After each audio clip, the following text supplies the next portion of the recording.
Do it. Most of the rules have had their text clarified. This new edition says a lot more with a lot less. There's less word salad that you sort of have to parse through. There's stuff for breaking things, there's stuff for shooting through cover to hit a person, which now sort of acts as armor to intercept the attacks. I think that's super fun, and I'm really excited to get my hands on some of that in the game. There are some new conditions that are in the game, and players from previous editions will recognize the mechanics, but not the new proper nouns that are being used for entangled, bound, distracted, and vulnerable. Entangled, you can't move and you're distracted. Bound is you can't move, you're distracted and vulnerable, and you can't make physical actions except to break free from being bound. Distracted gives you a -2 penalty on all trait rolls, and vulnerable gives rolls against you a +2 bonus. This is all stuff that we have seen before. A lot of old powers used to give these bonuses.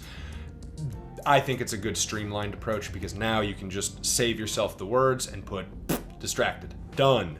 Boom. Grappling has had its rules kind of expanded upon. It's just you make your athletics against the target's agility or strength roll, depending on what the defender wants to use. If you succeed, you entangle them. If you succeed with a raise, they are bound. Very simple stuff. Some of the new rules are support rules and test rules.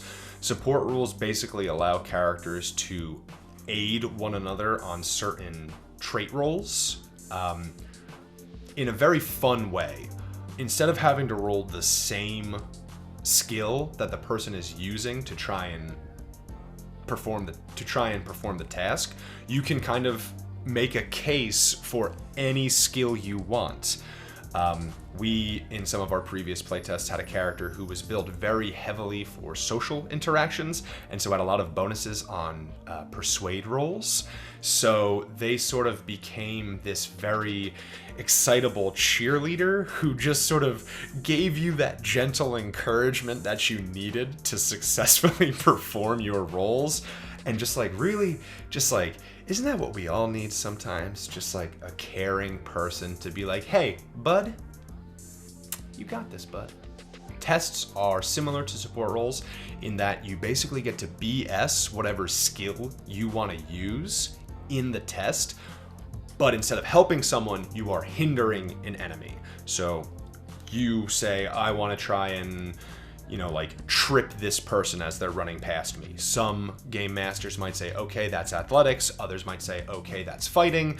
Let you roll the test. They will choose what trait, including attributes or skills, they want to use to resist that, and then it sort of goes from there. If you succeed on a test, you can choose to make the target distracted or vulnerable, which I think is a very fun way to make certain non-combat centric characters still helpful in combat. They can support and they can do tests, so there are a lot of ways that characters that aren't built for battle can still have pivotal impacts on a fight. And that's not something that you get in a lot of other combat-focused systems. Very, very big point in the game's favor. Chases have undergone several revisions since I first got my grubby little mitts on the alpha.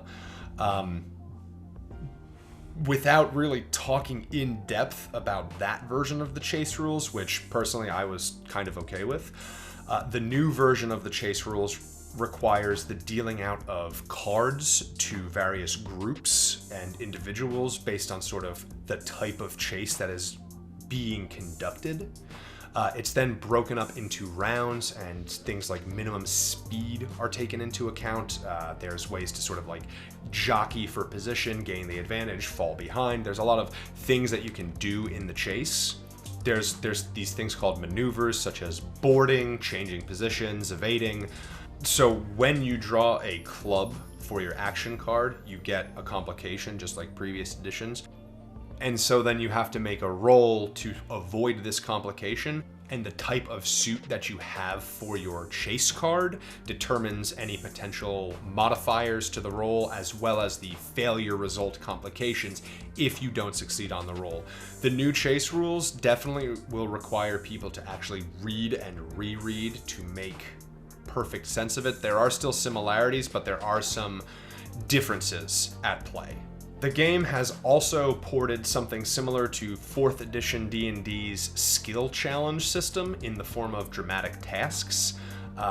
There are action cards that are dealt as well. You use multiple skills to sort of work through this task and reach the end of it. One of the examples that they give is like defusing a bomb, but you could very easily use a dramatic task for like finding your way through a haunted forest, or trying to talk down a very, very, very angry mob. There are quite a few things that you can do. You can even use it for investigations, for trying to capture or get into the mind of, say, like a serial criminal.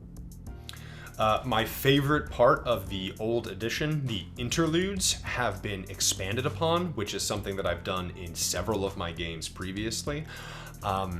Now during downtime, when you choose to do an interlude, you draw a card, and just like previously, based on the suit of the card, you have to tell a different type of story. However, there is a difference. Whether you are performing just a regular act of straight chillin' on downtime, whether you tell a piece of your backstory, or whether this is something that you sort of start talking about while you are in the action of traveling. They refer to it as a trek.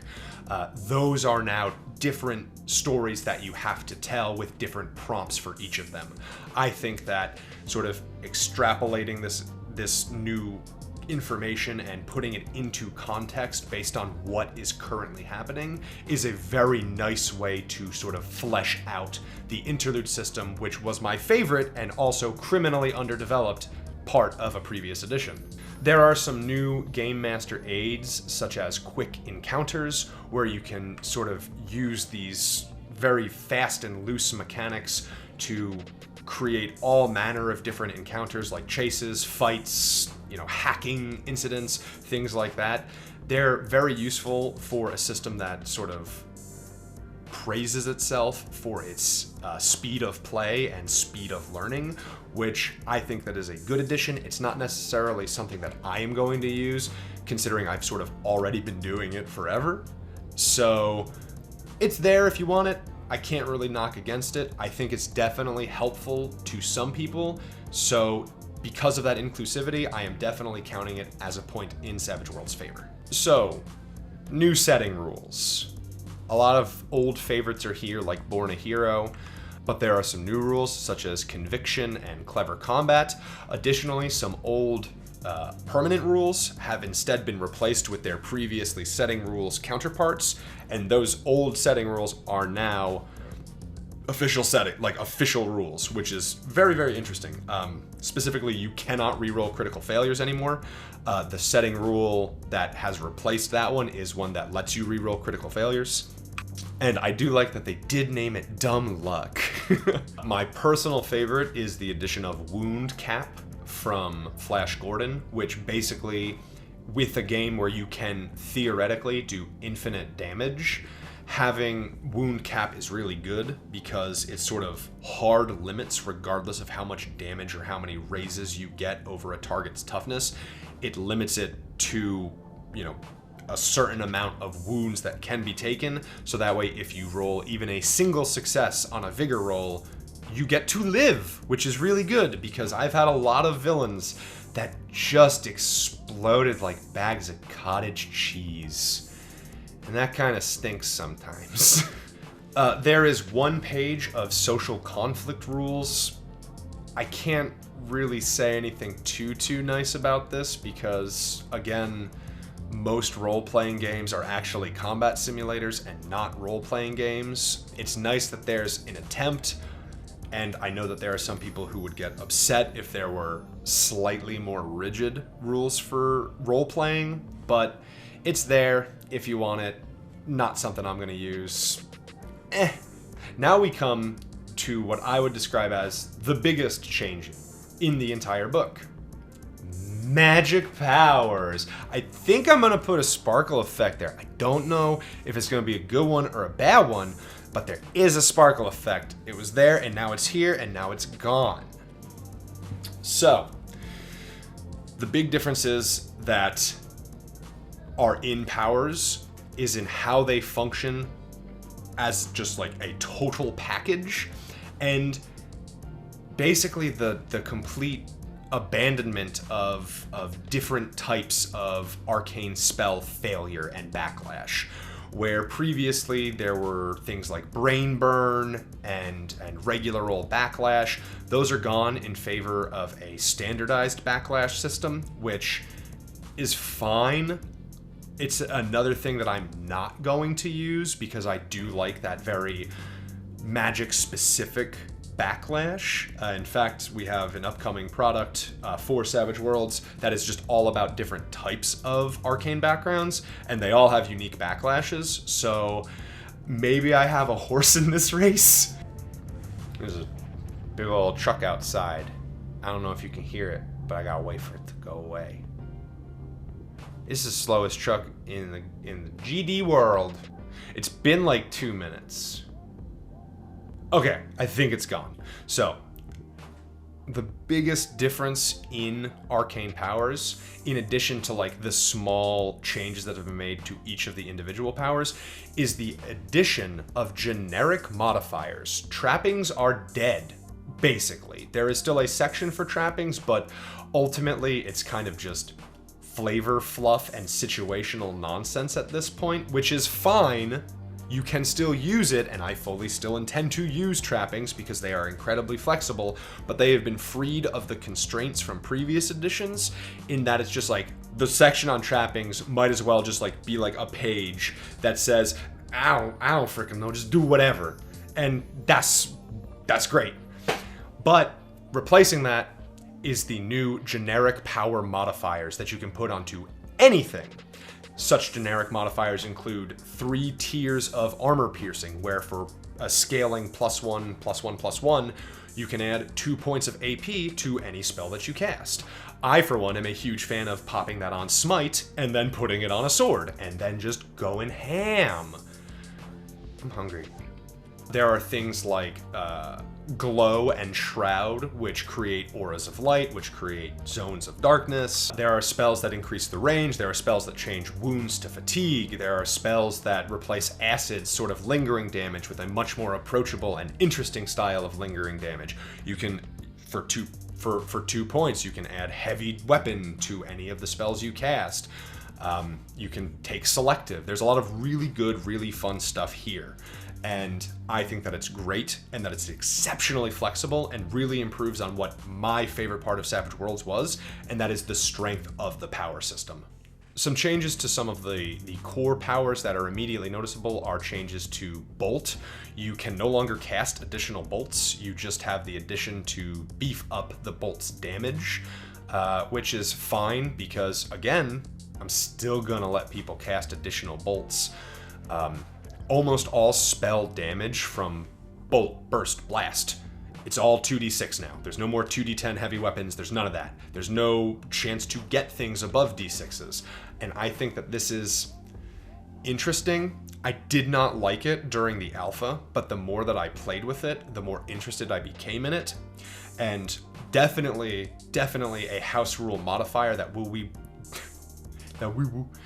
will be using is a damage steroid, which will basically, for the expense of +2 points, you can increase the damage die size of the attack. So if you continue to spend it to a maximum of d12, you could cast like a 9 power point bolt that does 3d12 damage and 4d12 on a raise. Like, I know that optional rule might not be for everyone, but I really, really think that generic power modifiers are the future of the power system, in addition to the modifiers for each specific power.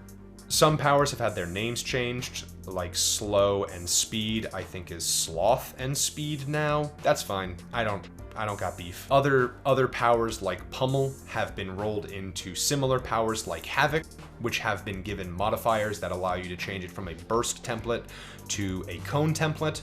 I think that that's fine. I think that that gives selection of havoc and of pummel much more flexibility, because now you don't have to buy them both. You can just choose to change the template, and I think that's fine. Although my one question with these sort of consolidations is, why are burst and blast still different when pummel and havoc were essentially the same thing, but now they've sort of been combined into the ability to use a template or to use a cone template? You could do the same thing with burst and blast because they do the same damage now. The suck or has been rechanged to relief, and that's not a funny joke, but I'm not redoing it.